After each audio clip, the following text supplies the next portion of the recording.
সুধী দর্শক মণ্ডলী, আসসালামু আলাইকুম। আসলে আমি বিগত যে কথাটা বলেছিলাম, আমার স্ত্রী মারা গেছিল হচ্ছে 3 বছর আগে। তাই আমি আমার স্ত্রী মারা যাওয়ার পর অনেক আমি ভেঙে পড়েছিলাম।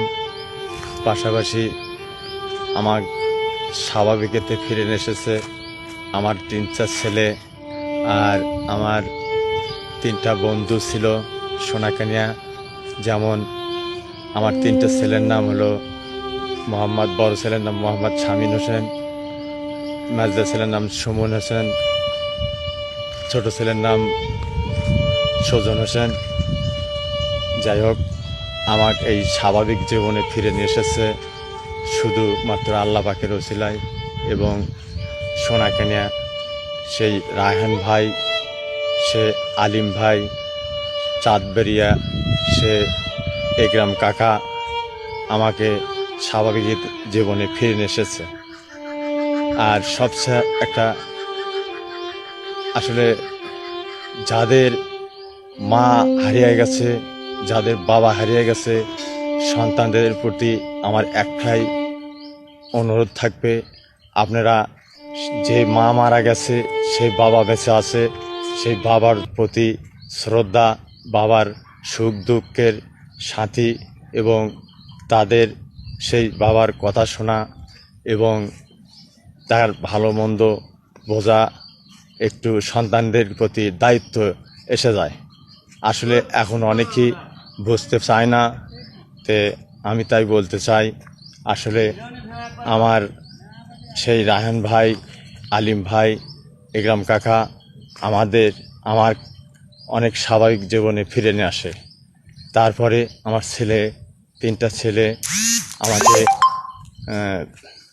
বলে, আমি তাদের সাথে আমি খুব বন্ধুর মতো ব্যবহার করি এবং মাজলার ছেলের সাথে আমি খুব ভালো সম্পর্ক করি এবং মাজলার ছেলের সাথে বন্ধুর মতো আমি আলাপ করি।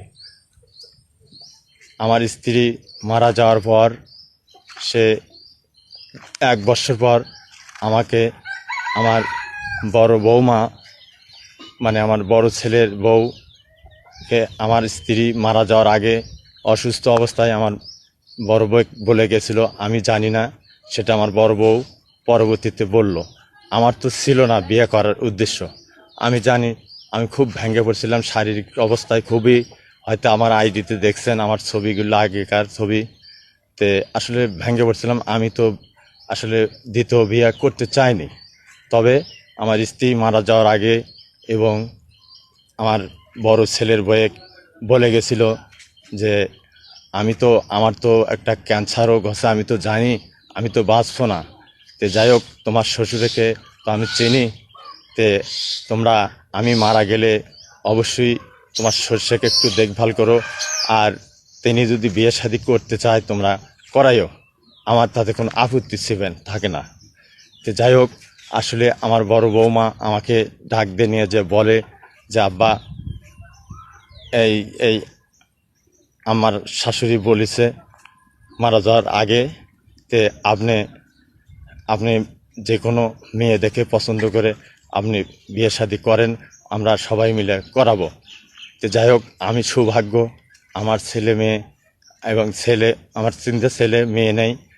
আসলে 3টা ছেলে আমাকে মত দেয় যে, বাবা, তুমি যদি বিয়ে শাদী করো তাহলে তুমি মেয়ে দেখতে পারো।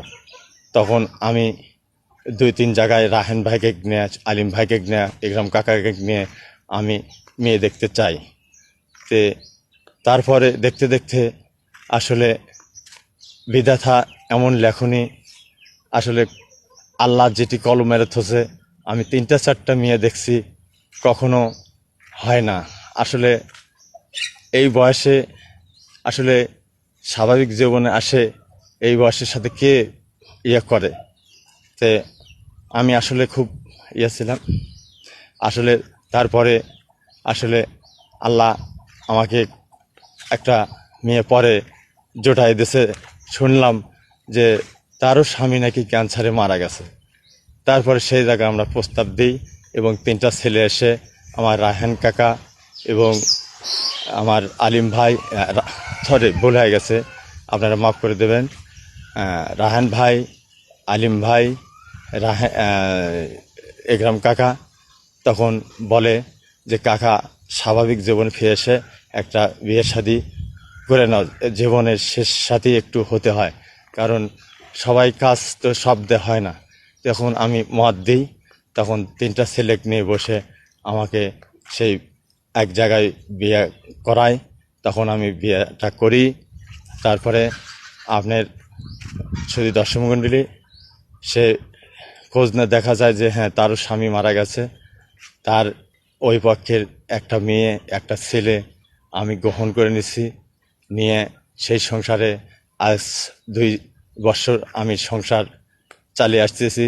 আলহামদুলিল্লাহ, আপনাকে দোয়াত অনেক ভালো আছি, আপনারা দোয়া করবেন আমার জন্যে। আসলে আমি একটা কথা বলতে চাই যে বাবা মা হেরে গেলে বাবার প্রতি ছেলেদের শ্রদ্ধা থাকতে হবে, আর বাবা যদি হেরে যায় তার সেই মায়ের প্রতি শ্রদ্ধা থাকতে হবে, বাবার কষ্টটা বুঝতে হবে এবং মায়ের কষ্টটা বুঝতে হবে। শুধু দর্শক মণ্ডলী, আমার কথার মধ্যে যদি ভুল ত্রুটি হয়ে যায় ক্ষমা চোখে দেখবেন। আসসালামু আলাইকুম।